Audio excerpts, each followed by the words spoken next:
Bonjour, Monsieur Jean-Pierre Mougin. Vous êtes vice-président du CNSF. Vous avez été secrétaire général. Quel est votre rôle en tant que vice-président? Je crois que vous vous occupez de formation. Oui, je suis vice-président en charge plus particulièrement de la formation, de l'emploi également, et puis également quelques relations avec la télévision dans le cadre de l'accord qu'on avait passé avec l'équipe au travers de la chaîne L'équipe 21. Et puis j'ai d'autres dossiers particuliers liés à l'emploi. Je suis président de la commission emploi du CNDS, donc tout ce qui tourne autour de l'emploi, et puis secrétaire général du Cosmos, qui est le plus gros employeur du moins sportif dans notre pays. Alors, merci. Euh, Récemment, Denis Massiglia a souhaité se représenter, donc un troisième mandat. Est-ce que vous allez le suivre dans cette aventure d'Olympiade avec en perspective euh, septembre 2017 avec cette candidature de Paris 2024? Effectivement, entre Denis Masseglia et moi, c'est une grande aventure solidaire depuis longtemps. À l'époque où j'ai été élu avec lui il y a 8 ans maintenant, bientôt 8 ans, et avec le poste de secrétaire général, maintenant vice-président. Donc il est évident que Masseglia fait partie des leaders du mouvement sportif français, qui a fait un énorme travail de communication, un travail de marketing, également qui aujourd'hui est fortement impliqué avec le GIP 2024 dans la candidature de Paris 2024. Donc on va faire effectivement route ensemble jusqu'au 12 mai, qui est la date de la prochaine Assemblée générale élective, et en perspective du 13 septembre 2017, où le CIO à Lima décidera quelle sera la ville hôte des Jeux 2024 entre Paris, Los Angeles et Budapest. Mais je suis convaincu qu'on a un très beau dossier et qu'ensemble, on va gagner. Alors, moi, j'ai une autre question, je la pose à tout le monde. Je suis très attaché au sport féminin. Donc aujourd'hui, il y a une évolution qui se fait, aussi bien au niveau de la pratique, aussi en allant dans le sens de la représentation dans les instances. Aujourd'hui, les fédérations ont une certaine obligation à avoir là-dessus. Qu'est-ce que vous pensez de ça, de cette évolution, et qu'est-ce que le CNSF met en place, entre autres avec le CNDS, sur l'aide à la production?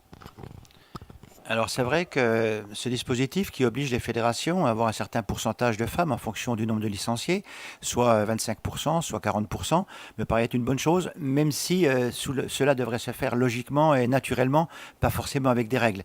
C'est vrai qu'on a aujourd'hui un problème de potentiel des femmes responsables d'associations, et si ce potentiel s'élargissait, peut-être qu'on aurait plus de femmes qui graviraient les échelons pour devenir dans les membres du conseil d'administration des CROSS, des CDOS, voire présidente, puis ensuite voire présidente également des fédérations. On sait aujourd'hui qu'il n'y a qu'une seule femme présidente d'une fédération olympique. On a 6 ou 7 présidentes des fédérations sportives olympiques. Il y en a également dans les fédérations affinitaires multisports. Mais je pense que c'est bien, ça encourage, ça accompagne. Et de toute façon, les femmes sont forcément à la hauteur et vont faire un excellent travail. Alors maintenant, dans les instances nationales comme le CNOSF, on n'a pas cette obligation. On va bien sûr accueillir finalement très, très, très bien toutes les femmes qui seront candidates. Je ne sais pas quel sera le résultat de l'élection. En tout cas, nous, ce qu'on souhaite, c'est que la pratique féminine se développe. Ce n'est pas toujours le cas partout en fonction des disciplines. Et donc, le fonds audio, comme on l'a appelé, qui est destiné justement à aider à la production, couverture des coûts de production des événements féminins, a bien fonctionné. Cette année, 625 000 euros ont été consacrés au développement du sport féminin et handisport. Je pense qu'il était bien utilisé. On déplore cependant qu'il n'y ait pas assez de dossiers, puisque le budget était d'1 million d'euros il y a 2 ans. Il est passé à 600 000 euros faute de projet. Voilà, j'espère qu'en 2017, on a des idées, nous aussi au comité olympique, pour mieux promouvoir le sport féminin et je dirais les sports un peu moins bien médiatisés que les autres. Je généralise parce qu'il n'y a pas que le sport féminin qui manque de médiatisation. Il y a d'autres sports, on appelle les petits sports, ou les sports moins médiatisés. Je pense qu'il y a un gros effort à faire à leur direction, tout comme en direction des sports handisport ou de la FFSA ou de la FF handisport. On a un gros travail à faire de promotion de ces belles disciplines. Je reviens sur le phénomène de production audiovisuelle, qui est une excellente initiative. J'ai eu l'occasion de le dire et à titre personnel, j'ai pu en bénéficier.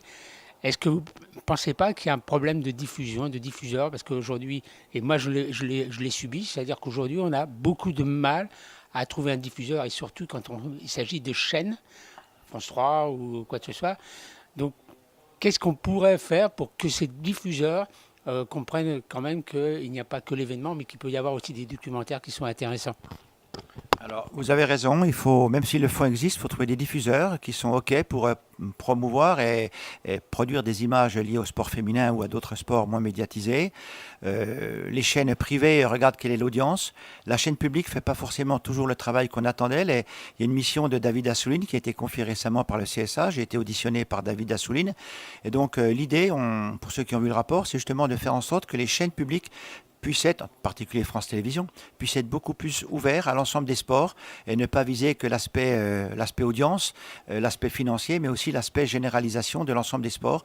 Je pense que c'est le rôle d'une chaîne publique et donc moi j'ai poussé fortement dans cette direction-là. Le rapport est sur la table du ministre des Sports, la communication également, la culture. Donc on va voir ce qu'il en sort, mais j'espère qu'un certain nombre de bonnes idées émises par ce rapport à Souline pourront trouver une application dès 2017 sur les chaînes publiques en particulier. Merci beaucoup.